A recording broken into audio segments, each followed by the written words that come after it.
Spellman writes, question, when you are looking forward to seeing a particular movie, but the runtime is 90 minutes or less, and it's not animated, does it have any chance of being good? I just found your podcast on Friday and love it. Great work.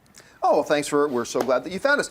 You're not going to find many feature films that are under 90 minutes. Very, very, very rare. But it's funny that you do mention that 90-minute mark. For me, that's kind of my target, my measuring stick for comedies.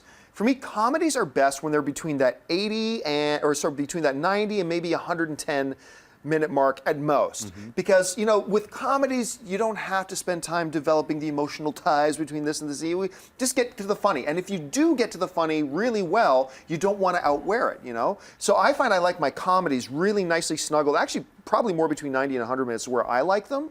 But you're not going to find, if you see a movie that's listed and it's listed at 72 minutes, you're probably either going to see a nature documentary or they're listing it wrong. Because you're not going to see movies that like. Anyway, Schnepp, what about you?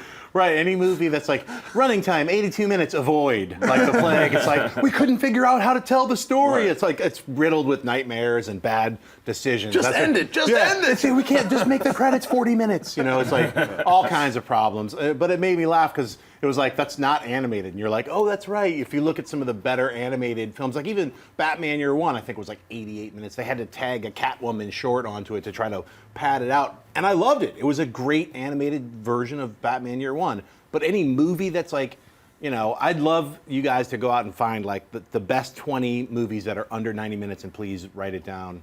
That would be an interesting list. I'd like to see that list. I got a couple of them. I think when you talk about comedy, you got the best chance of something being successful under 90 minutes because the funniest movie of all time, in my opinion, is Monty Python and the Holy Grail, and I think that clocks into like 88 or 89 minutes. Ooh, and I think are you sure? I think Dr. Strangelove is under that cut too. What? I think that's true. However, in the modern era, both those movies came out in the 70s, so in the modern era, it's really tough just because that kind of seems to be like what studios, that's their benchmark, because it has to be at least 90 minutes. But I think it's ridiculous. I think that if you write a script that's 80 minutes and it's hilarious, put the movie out. We don't need 10 minutes of filler, but unfortunately, let's address Google. Works. What is the runtime of Monty Python and Quest for the Holy Grail? We're going to get a definitive answer Siri. in a second. Siri, this is Android. And the runtime is 89 minutes. 89 minutes. There we go. There we go. Yeah, see, the one person that I wish would stick to this 90-minute is Judd Apatow.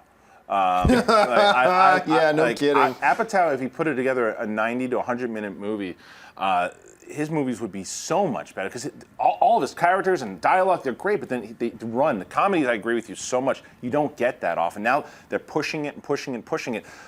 I don't know. I really wish that they would stick to the 90. I always look for my comedies. Hopefully, if I see a 90-minute, I'm like, ooh, we got a good shot here. Yeah. It's being I really think funny. 89 minutes, 88 minutes comedy. I totally agree with you. 72 minutes. No, look out. Come on. Yeah. Come on. Right. There was an Al Pacino, Lily Sobieski film called 88 Minutes, which is one of the worst movies I've ever seen. So good comedy. Maybe it should be at least 89. That's right. Hey everyone, if you liked this video, click that thumbs up button and make sure to subscribe to our AMC Movie News YouTube channel.